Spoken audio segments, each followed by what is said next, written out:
Welcome to Origins, the podcast that dives deep into the business of venture capital, where we learn how the people behind the capital, both GPs and LPs, make decisions. I'm Nick Chirls, GP at Asylum Ventures, a newly launched early-stage venture firm celebrating the creative act of building startups. And I'm Beezer Clarkson, your LP co-host from Sapphire Partners, where we aim to invest in exceptional early-stage venture capital managers, both emerging and established VCs. And I'm really excited to welcome yet another friend of Nick's, because Nick, you have amazing friends. And today we're being joined by Kyle Samani. He's the co-founder and managing partner of Multicoin Capital. Multicoin is a thesis-driven investment firm that invests in crypto assets, tokens, and blockchain companies that reshape trillion-dollar markets. They manage a hedge fund and several venture funds, investing in both public and private markets. I met Kyle when he was starting the first Multicoin fund in 2017. It was a small fund at the beginning of a huge crypto cycle. And anyway, fast forward, he's managing, I'm not sure of the number, but a lot of money. And they've done a fantastic job. So excited to do a little bit of history with Kyle and talk about the founding of Multicoin and how he got started and all the evolution along the way. So Kyle and I are both based in Austin, and I'm going to own the fact that I've been embarrassingly bad about reaching out to him. I've known of him for a while as a very prominent person in the crypto industry. So I am really excited, selfishly, to finally meet him. And also he's coming on the heels of some really exciting developments, both for Multicoin and the crypto industry this year. And just as a quick background for folks, one of Multicoin's portfolio companies, 00, launched recently onto mainnet beta before we recorded this. And the day before that, Kyle was speaking at the All In Summit, where he made some pretty interesting, bold predictions for the future of global finance that I'm excited for us to talk about. And even prior to that, he spearheaded a $1.65 billion PIPE investment to establish a digital asset vault on the Solana blockchain. So if all of that isn't badass enough, the crypto industry itself this year has had a lot of really interesting developments, with the administration doing some new regulations. We'll let him unpack it, but there is just a lot to discuss. And thank you again, Nick. I think he is such a wonderful, perfect person to discuss it all, plus Multicoin with us. Should we bring him in? A ton to cover. Also really excited. Let's do it. Kyle, thank you for doing this with us. We really appreciate it. I think we met, you were raising Multicoin's first fund in 2017. Why did you decide to start Multicoin? Maybe a little bit about raising that first fund. It was a hard, unusual time to raise a crypto fund. My guess is there were maybe a handful at the time, and it was a tough story to tell. So would love to just hear a little bit about the backstory for Multicoin. So did my first tech startup, building software for Google Glass for surgeons in 2013. The company ultimately didn't make it. I found myself unemployed in December 2015. I was very jaded with healthcare. I was very jaded with Google. Wanted to do something else. In March of 2016, I discovered this thing called Ethereum. I'd heard of Bitcoin previously, had no interest in Bitcoin, still have no interest in Bitcoin, 9 years later. But I discovered Ethereum, and I started looking around at the SDK and how to program it. And at the time, the word DeFi didn't exist. At the time, the word permissionless finance didn't exist. We didn't have the vocabulary. But after reading the docs and playing around with it, I understood the core seed of the idea that would become permissionless finance. And that struck me as a very important idea. And so kind of fell down the proverbial crypto rabbit hole kind of over the course of 2016. The Ethereum DAO hard fork happened. It was quite bad. I thought Ethereum was going to die, but it didn't die. And that was my first experience of these crypto systems are resilient. And if you ask a lot of like crypto OGs, like what's like one of the most important traits of these systems, it would really be their resiliency. So that was my first experience of that very viscerally. Over the course of 2016, I just kind of started spending more time reading and learning about crypto. I didn't know much about distributed systems or cryptography or any of these other kind of these core computer science things that undergird these systems. I obviously dove into the history of monetary policy and economics and governments printing money and all the Bitcoin stuff. And, kind of by the end of 2016, early 2017, realized that I had developed a full-time internet hobby. And at some point, it kind of became clear I should maybe try and turn that hobby into a profession. That moment for us specifically was, I remember very vividly, it was the Gnosis ICO in May of 2017, They raised $12 million in 2 blocks, which was 30 seconds at the time. And we were like, all right, we got to go. Like, this is it. Yeah. So made the decision to launch Multicoin in May of 2017. Had no idea how to launch a fund or how to raise a fund. Hired the cheapest attorneys we could find. Got an LLC doc together. Got a fund doc together and launched October 1st, 2017. The first vehicle we launched was a hedge fund. At the time, there were no crypto private markets really, because these teams would write a white paper and like just launch an ICO. So there was no need to have a venture fund. So we launched our hedge fund with about $2.5 million on October 1st. And in December, so about 6 or 10 weeks later, the SEC put out a release basically saying, ICOs are illegal, don't do them. And then crypto private markets started to become a thing. By mid-2018, realized, hey, we needed to like have a dedicated venture vehicle. So we raised our first venture fund in July of 2018. And the rest has been history. If you fast forward to today, can you share a bit on what vintage you're on, what maybe AUM total management or fund size, if that's, I think it's all venture fund now, but if it's a hedge and venture, if you could just fast forward and tell people what Multicoin looks like today, that would be appreciated. Yeah. So today, Multicoin, we have one strategy that we mechanically express across 2 funds. The strategy is we buy things we like and don't sell them. And I would posit to you that step 2 is harder than step 1. Those 2 vehicles are our venture fund and our hedge fund. Total AUM is, I think, $3 billion and change, roughly. The bulk of that is in our hedge fund. Our venture funds venture fund 1 was 17 million, venture fund 2 was 100 million. Venture Fund 3, which is the current fund we're investing out of, is 420 million. And then the hedge fund is the rest. We have 17 or 18 employees, I think 18 employees, and we are an SEC registered investment advisor. You said you didn't like Bitcoin, or you didn't invest in Bitcoin, or you weren't interested in Bitcoin. One of those things. That's unusual for a crypto investor and or even maybe the market at large. So I'd love to understand that. Yeah. So Multicoin does own some Bitcoin. I also own some Bitcoin personally. So we're financially long, and I am intellectually short Bitcoin, despite owning some. So obviously I'm a hypocrite. Look, the reason I don't like Bitcoin is I don't believe the world needs unproductive assets. Like, just simple as that. The thesis of owning something that is sovereign and outside of the control of boards and governance and human emotion is legitimate. The need to strictly have a fixed supply that is not economically productive is what I take issue with. And there are other systems that can give you different combinations of those traits. If you want something that's generally an inflation resistant asset, you can buy retailers because their inputs and their outputs are generally inflation resistant. It's not a perfect hedge on inflation, but certainly it is a hedge on inflation. But then obviously, if you look at crypto systems specifically, Ethereum and Solana provide the same core properties as Bitcoin that people care about, which is there are not humans adjusting the supply schedule. You don't have boards and arguing with CEOs for comp and stock issuance and all this other stuff, right? It's the supply schedules are fixed. They are defined in code. They're not subject to the whims of humans, and they're economically productive.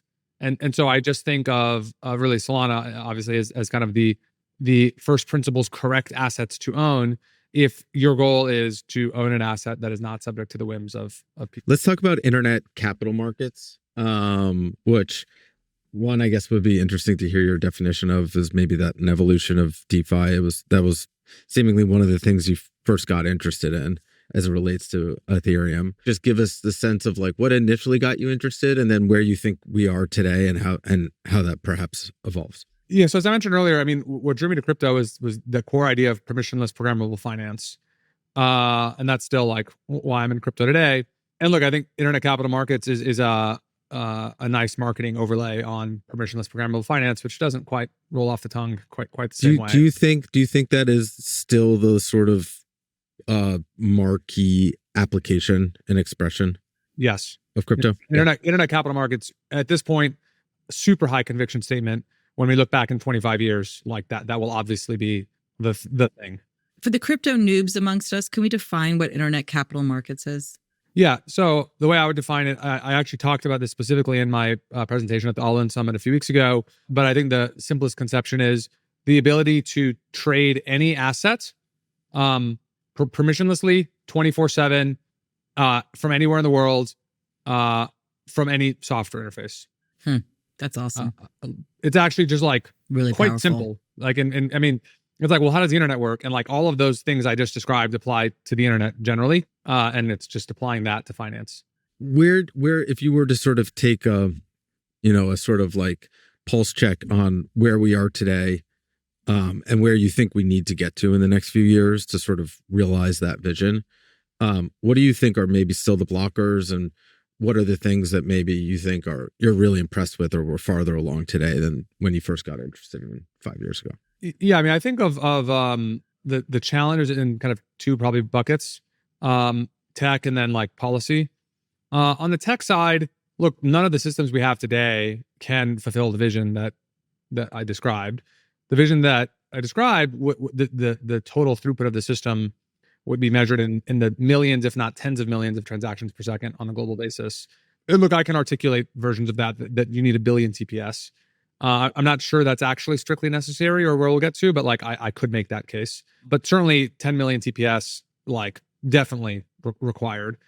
And no system today supports that or is even close, really. Where's Solana today? Like in the 100,000 range, like plus or minus. So we have a couple of orders of magnitude to go. 100x. Yeah, we got a couple of orders of 100x. magnitude to go. Yeah. But like, I think there's actually a very straight line between here and there. And I at this point, I'm not worried really at all about getting there. I think you can take it for granted. Moore's law, software optimizations, all that stuff. We will get there. And obviously, in the history of tech, that's generally a reasonable bet to take. Mm-hmm. The other side is policy and government stuff. And look, finance has been regulated. So there's a lot of characteristics of finance that suck. First, it like is not global. It's by definition regional. At the country level. Second is all of the systems are bespoke, like meaning every government, and then all the banks are separate systems, and then equities are different than commodities, are different than FX. Like at a mechanical level, finance is like extraordinarily fragmented. Even though the way that you talk about finance is just like, here's a balance sheet and here's an income statement, and like those are intrinsically global constructs. But then the mechanical way you actually express finance is extremely bespoke. That's the hard part. And I'll just comment here in the USA because I can't really comment elsewhere. It seems pretty clear that under the Trump administration and under this Congress, we're getting kind of sort of everything we need. There's really only one fundamentally open question left, which is the Clarity Act. Fingers crossed that it gets through Congress. Our firm and a bunch of others are working on those issues now. We got the Genius Act done, massive. And then look, if you look at the executive branch, basically everything we could kind of ask for. The most notable of which would be SEC Chair Paul Atkins. I mean, literally gave a speech called Project Crypto on July 31st. It's a 5-minute read. You should just Google it. And in the speech, he says, unequivocally, we are going to move United States securities markets on chain. The push is coming from the government. Now there's all the hard part of like, well, you got to get all the banks and the brokers and the DTCC and the hedge funds and all these people to like adopt the new stuff. Finance by definition, it does not exist inside of a single company. Finance by definition only exists across many players. Just a lot of coordination problems in like getting people to move to new standards and new systems. And so that process is going to be realistically a decade-long process. But I think the genie's kind of out of the bottle, and we've achieved escape velocity. And look, for even the people who are like deeply entrenched in TradFi, enough of them at this point are publicly have acknowledged the benefits of crypto and are pushing their respective organizations in that direction. I think even in the event of like a strong swing back to the left in 2028, even if that happens, I think we're already at escape velocity, by that time, and you can't undo that transition. Picking up on your comment about escape velocity, is the apps and the technology where it's at to then bridge? Is this just a continuing to develop what we have, or do you think there's some fundamentally different tools that we don't have yet that you're looking to invest in possibly? I mean, maybe it's both, but curious what you're looking at as far as, let's just say over the next decade, because, further down the road might be harder to envision. Look, we know what the major instruments of finance are today. Spot trading, we know derivatives of contracts are, the major forwards, the major options, like all of those are widely known and understood. all of those things will make their way on the crypto rails. In some cases, they'll be refined or iterated on. The most notable example would be the movement from dated futures to perps. That again, most people will tell you who understand these instruments that that's going to happen over the next decade. There's no real innovation to be had left on that stuff. It's like we understand the instruments. Where the novel stuff comes is like figuring out the cool new things. And look, perps were new a decade ago. They're not anymore. AMM curves were new 6-7 years ago. They're not anymore. Bonding curves. My colleague Eli wrote a blog post. I think we published it yesterday about attention oracles and attention assets.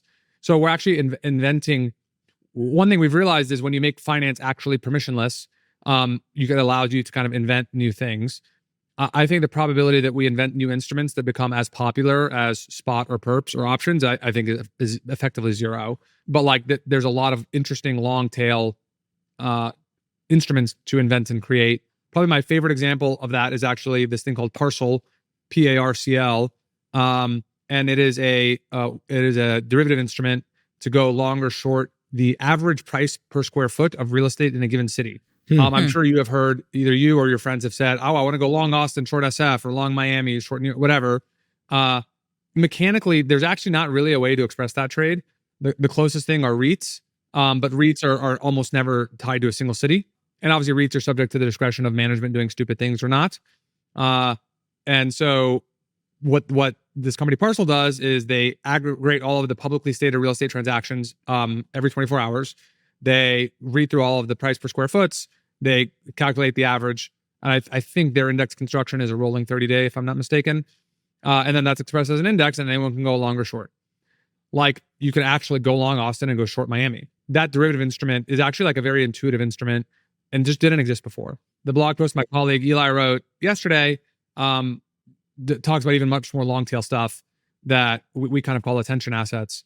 I think the opportunities for kind of innovation in the layer of finance are in kind of designing new instruments for people to trade that serve new use cases. And I do think there are, you certainly see this today if you look at like the pre-seed and seed stages of crypto, that's where a lot of the innovation is happening. And it's coupling both innovation in like the realm of finance with some sort of user experience to unlock kind of new ways to trade and new ways to move risk around. Yep. I mean, in theory, prediction markets enable millions of new markets and millions of ways to express either risk-seeking behavior or hedging behavior. Yeah, I mean, it will be interesting. I think it'll be interesting to see how, as these markets get more liquid, how institutions, like beyond just folks, gambling, actually think about risk. I mean, are you starting to see these markets move, or maybe too early, move from like sort of consumer behavior to larger firms or institutions thinking about how they might manage risk there? I think today it's predominantly speculation, but I do think it's moving in that direction. It'll be an evolution and it'll take time, but well, at this point, I'm not really worried that we won't get there. The great thing about prediction markets is like if you work in finance, how can you look at prediction markets and like not like it? Mm-hmm. Right? Like you just kind of have to be like, oh, this is obviously great. And like obviously today, given the flurry going on around prediction markets, I think the idea has, the genie's out of the bottle, right? And like everyone in finance kind of sees the vision now. And so it just seems inevitable and they all want it to exist. The market makers want it to exist. It's a new way for them to trade and make money. And like people will be able to hedge and great. Like, so everyone wants these things to exist. And with the regulatory environment we're operating under now, and with the excitement we have today, I just don't really see how that goes in reverse. I have one last question about banks. In terms of what you've seen, I mean, it feels like almost every product you're describing is disruptive or problematic for traditional banks, whether it's stable coins or new systems of trading on chain or new ways of managing risk or hedging risk. All of that feels like, margin being taken out of sort of TradFi system. I'm surprised the banks aren't sort of entering into some of this new regulatory stuff, like truly kicking and screaming? I mean, they kind of are. I mean, the Genius Act and all this yield passing stuff they're fighting right now. The people who stand to benefit the most, who you'd say are in Wall Street today, are the trading firms, Citadel, Jump, Jane Street, all those guys. Yep. Because someone always is going to need to provide a balance sheet and be a market maker. That will never go away. The people that will ultimately go away are the actual intermediaries. So the exchanges and the banks being and the custodians and those kinds of people. When you think about it, like those are just all like abstract concepts. They're not like trading firms. That concept can never go away. Someone has to be on the other side of the trade, always, and so they will actually benefit more as you have more trading that happens. The people who stand to lose are basically all the people who like provide infrastructure, because the infrastructure at the end of the day boils down to a private key and a ledger, and what it's blockchain, like it's a private key and a ledger, and that's just it. But look, I don't think most of them are looking 10 years out and reverse engineering back to the present. Oh, it feels like an innovator's dilemma moment, right? You either kind of figure out how to play in the new world or eventually get disrupted.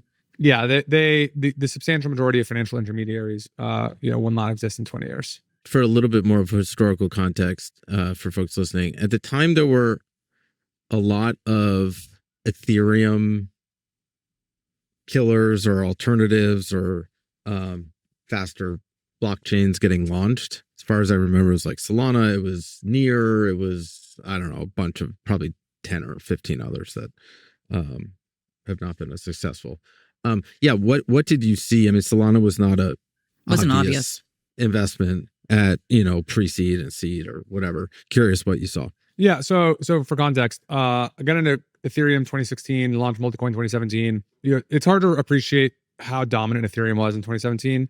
Ethereum was up 100x in 2017. It went from $10 to $1,000 in less than 12 months. Obviously, all the ICOs were happening. All the capital formation was there. Ethereum was the fastest asset in human history to $100 billion in valuation, faster than OpenAI, faster than anything.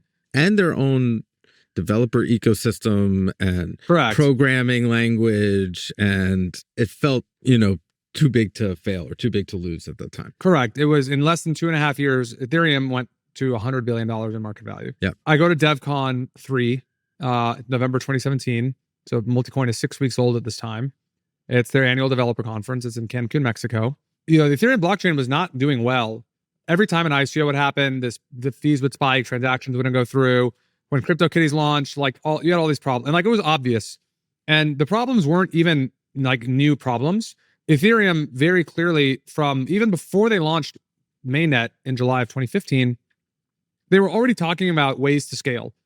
There was all these L2s and these state channels and these plasma chains and these hypercube routing and the sharding. And there was all these kind of crazy technical ideas that were floating in the public domain even before Ethereum launched. I get into Ethereum in 2016. I get to DevCon. And I go to DevCon and I'm like, okay, these guys are the center of the universe. They're their fastest asset in human history to $100 billion. All eyes are on them. They know they need to have a scaling plan. It's their annual developer conference. They're going to tell us what the scaling plan is. So I go to the keynote. Vitalik gives the keynote. And he talks about, again, scaling ideas. He talks about the history of Ethereum, whatever. But in no way, shape, or form says after consideration for the last 2.5 years, we have decided this is the game plan. That in no way happens. And I just remember leaving just flabbergasted. And I was like, what is wrong with these people? How can not only Vitalik conceptualize the world that way, but then how can all of the people around him also conceptualize the world not in the way that I was conceptualizing it? And I just could not understand. And so that I gave up on Ethereum entirely. And I was like, they're so to their core culturally oblivious as to what's going on. They're never going to get anything done. 7-8 years later, that I'm very, I think very correct in that assessment. And today that would be I think the mainstream view amongst most crypto people. So it was all right, well, I got to go find alternatives because these guys aren't going to get this job done. And so very aggressively began to look at all of the other options. That ultimately led me to Solana. We invested in a number of the other L1s, but Solana was by far our largest bet. And the reason we bet on Solana was a handful. Most importantly was Anatoly, the founder and kind of chief architect. And whenever you listen to Toly, I had the good fortune of speaking to all of the L1 founders. And Toly was obviously the odd one out. All of the L1 founders were like shockingly academic. And super, super, super technical. I mean, Ilya was a co-author on Attention is All You Need, which obviously then, led to LLM development. And so like that was the level of technical expertise on a lot of the teams. Well, right. So there were like all of the founders were technical, but like they were all quite academic. And Anatoly was when I spoke to him in April of 2018, was like, I hate academia. This is all dumb. I don't want to write any white papers. This is all nonsense. I'm here to ship code. And I was like, oh, that's interesting. Okay. He was like, look, I did a startup when I believe he was either in college or right after college. And him and his buddies thought they had solved some unsolved problem in computer science and tried to build some way to like hack around, I think, like telephony networks or something in like the early to mid 2000s. And it turns out they like didn't solve an unsolved problem in computer science. And so the startup failed. And he was like, that I learned my lesson. Never solve an unsolved problem in computer science. He's like, let someone else solve it. And then once it's like a known solution, then I can just copy it and like do it myself and go faster. And I was like, oh, that's interesting, because all of the L1 founders were like, no, I have the magical scientific breakthrough necessary to do this. And so that really stood out. And then third, he was just like, he was very clear that what his focus was, which at the time was what he called decentralized NASDAQ or blockchain at NASDAQ speed. That core idea has evolved into really the modern tagline, which is internet capital markets. But the core idea is actually the same, which is these systems should facilitate trading. And again, Anatoly was trading on interactive brokers, and he was pissed off that Citadel and Jump were getting prices before he was. And he's like, well, that's obviously unfair. Like, why can't I get access to the system? And so that was the impetus for Solana. I remember when I zoomed out and I thought about all of the L1 founders, I was like, this is clearly the odd one out. And it just seemed very intuitive to me that like we should go heavy on that one. I mean, what's interesting about that is I do think there were many investors, or not many, but there were a lot of investors at the time looking at really examining the technical DNA and the magic solution. And it sounds like at the end of the day, your decision was really just a founder underwriting decision. It was the founders going to ship the quickest and build the best product here and catalyze the community. And ultimately, it's just a bet on a person. Look, there's always execution. I generally am not a fan of like technical underwriting. I think that's kind of silly. But like the more important technical thing that we had to underwrite was actually lack of technical thing. Like it was don't try and be special. If you just think about physics and current known consensus algorithms and current virtual machines, like obviously you could build something that looks like Solana today. Like you didn't have to invent a new thing to understand what modern Solana would look like. You just had to go do the work, and like that was kind of it. And all the other people were like, no, like our consensus algorithm and all this other stuff. And I was like, I don't know, dude. I don't think the problem is the consensus algorithm. Just execute what we know. And that was really the core thing. It's such an interesting parallel to, I would say, what you call it, traditional venture.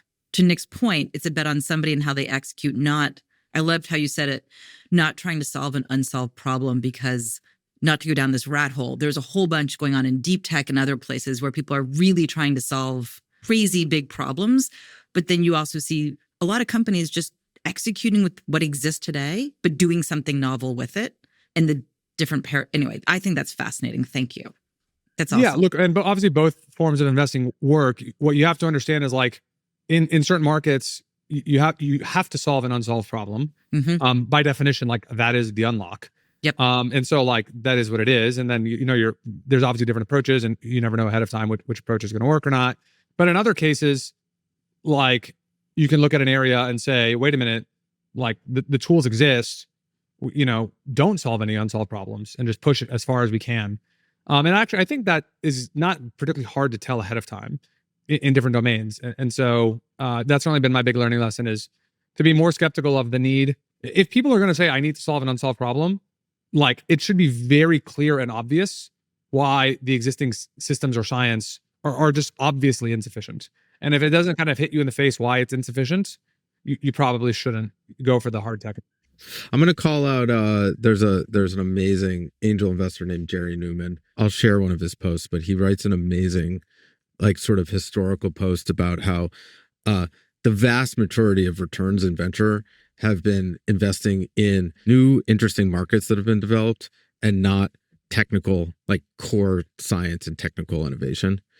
And he does an amazing sort of historical rundown. So I'll share the post for that afterwards.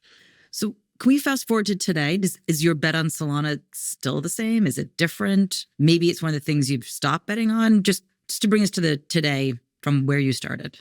And let's just talk quickly about DATs and how that maybe view is expressed in your DAT launch.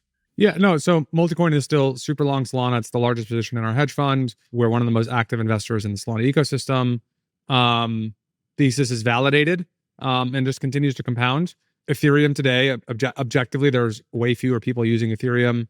There's more assets issued on Ethereum, but if you look at like what are people doing every day, Solana is far and away the most used chain, far and away the most liquid, and by my measure, today houses the substantial majority of intellectual capital in crypto. Today is building on Solana, both at the application layer and at like the market microstructure layer. There's a lot of stuff obviously going on and all that. And again, I think all of those claims are consensus amongst like crypto, like hardcore crypto people. I think actually basically all of those claims are consensus at this point. In terms of I guess DATs, we can get into that. So, Michael Saylor kind of invented the DAT in 2020 with MicroStrategy, chose to start buying a bunch of Bitcoin. And I don't think he ever thought it would turn into what it has turned into today. But though props to him. People have been asking me to launch a Solana DAT for actually about a year now. I guess, sorry for context for DATs. So DATs are publicly traded US equities that just own a bunch of crypto. The DATs as they exist today tend to be asset focused. So, there's Bitcoin, Ethereum, Solana. There's a bunch of smaller ones for smaller assets. But like those are really the three major assets today. I just have one quick thing. I was literally thinking about this in the car this morning. In some ways, Barry Silbert and DCG sort of pioneered, even before Michael Saylor, this sort of concept of publicly investing in crypto. Was there something that changed that like enabled the rise of a DAT? Like I'm surprised that. Why can't you do this to an ETF? There's all sorts of regulatory stuff around an ETF. Oh, all right. Okay. It's a regulatory thing. So what Grayscale launched, GBTC, was this trust thing that like held a bunch of Bitcoin. It was kind of like an ETF, but had a bunch of problems. What MicroStrategy was, look, he launched before there was a Bitcoin ETF. So in a lot of ways was a better way to get exposure to Bitcoin. Yeah. What became interesting is people got excited about Michael Saylor talking about Bitcoin and they started buying MSTR. And then the price of MSTR started trading at a substantial premium to the underlying value of the Bitcoin that they held on the balance sheet. And a lot of hedge funds blew up trying to short. And they were like, look, the price must collapse. So to the value of the underlying Bitcoin, and they would short MSTR, and a lot of them got blown out. And then Michael Saylor was like, well, my stock trades at a premium to the value of one Bitcoin. So I'll just sell stock on the open market and then use the proceeds to buy more Bitcoin. You can tell yourself that you just invented a perpetual motion machine. It's like, well, why should your stock trade at a premium? Well, because I can sell more stock at a premium to buy more Bitcoin. So you just solved time travel and we have a perpetual motion machine now. But look, it turned out to work. And today MicroStrategy is enormous. They have $80 billion of Bitcoin or something like that on their balance sheet. Earlier this year, it kind of became like obvious question of like, hey, shouldn't people do this for other assets? So a bunch of people have done it for Ethereum, most notably Joseph Lubin and Tom Lee, who are two very different characters.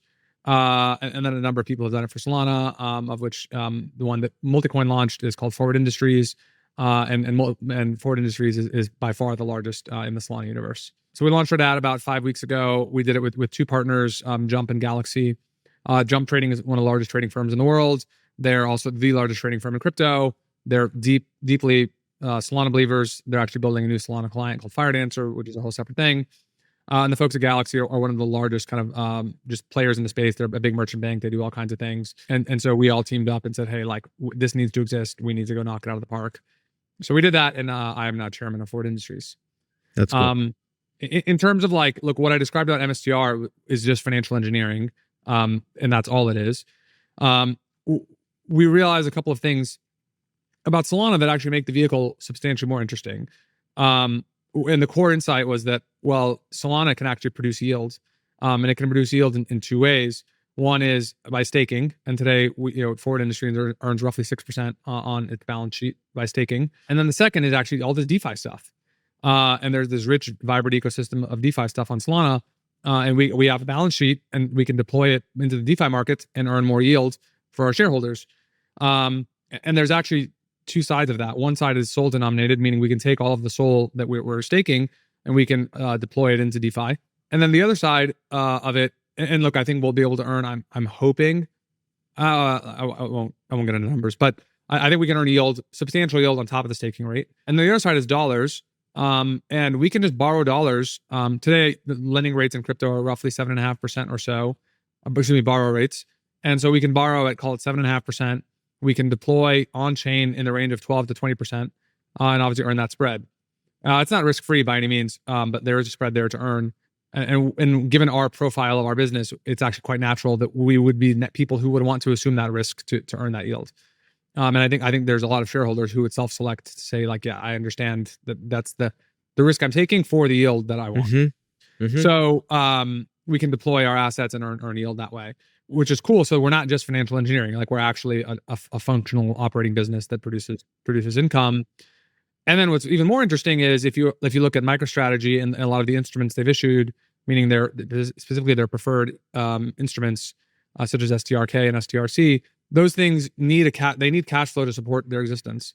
Well, MicroStrategy doesn't produce any cash flow because Bitcoin doesn't do anything. But Forward Industries actually produces cash flow, and so we could actually use that cash flow to pay down the financing costs on those instruments. So it's actually the entire thing that Saylor invented. I actually think will work better for Forward Industries than it did for MicroStrategy. What hasn't come to fruition in the way that maybe you hoped when you started Multicoin in 2017, whether it's categories or certain technologies? Like what are some areas in crypto that perhaps haven't played out as expected? I mean, I used to be a big believer in like dApps and like just generally applications for crypto that are non-financial related. And I no longer believe that at all. Which maybe is like you'd bucket into what folks called Web3 for a long time, sort of new Correct. Internet. Do you think that just needs more time, or maybe was misinformed? No, it's just wrong. It's just wrong. Can I just double click on that? When everyone says, what is the application that's going to release crypto into the wild and everybody will be using it in some mainstream way? It sounds like it's not Web3 in your opinion. Is it really actually what's going on in the financial system? So I'm going to throw this out there.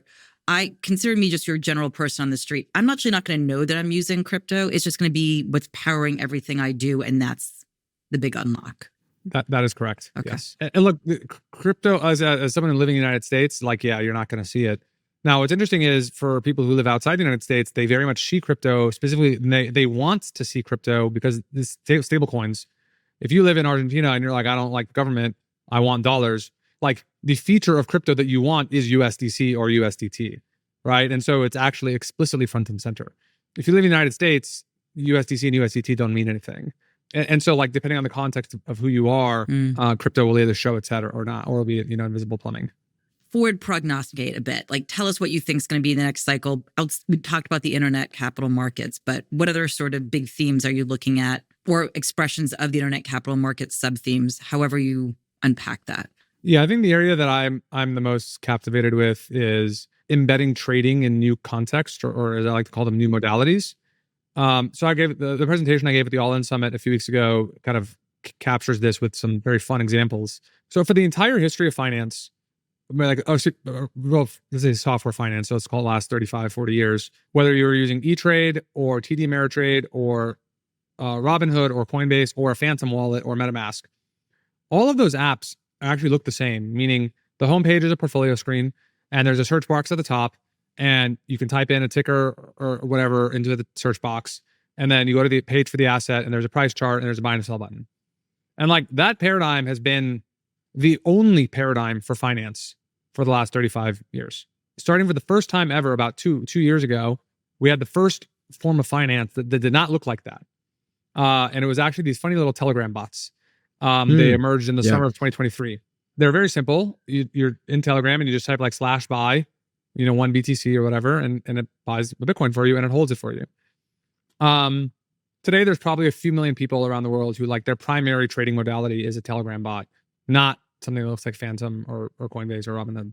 The Telegram bots are fairly primitive. There's multiplayer versions of them now where you can add a bot to a group chat, which is actually quite fun because it's like, you can shit post with your friends. And then obviously if you buy something, it tells your friends, and then your friends can copy trade you or counter trade you. Right. And it's like naturally social and fun. The problem right now is really the API limitations from Telegram, WhatsApp, iMessage, etc. Like none of those systems really provide the correct API endpoints to make that user experience a first-class user experience. Once it does, I think that's going to absolutely explode, especially for sports betting. It's just like so obvious that that's just going to become a spectacular experience for sports when it comes possible. So that's the first one, is kind of chat in trading, or sorry, trading in chat, excuse me. There's a bunch of others though that like start to become fairly obvious. Sports betting on your TV is a very obvious one. And like the bet probably should be, is Patrick Mahomes going to complete the next pass? It should be a very short horizon bet. We have a portfolio company that's focused on that today. Obviously, if you think about prediction markets, you think about the example I just gave, you start to realize there's probably interesting ways to embed prediction markets in all kinds of interfaces that, Kalshi and Play Market today look like the interface I described that like is Robinhood and Coinbase, right? There's a search box at the top. You go to the asset page, or in their case, the market page, and there's a price chart and a buy and a sell button, right? And it's like that interface will never go away, but I think you're going to start to see those prediction markets get embedded in all kinds of new places. The most obvious of which is like any form of media.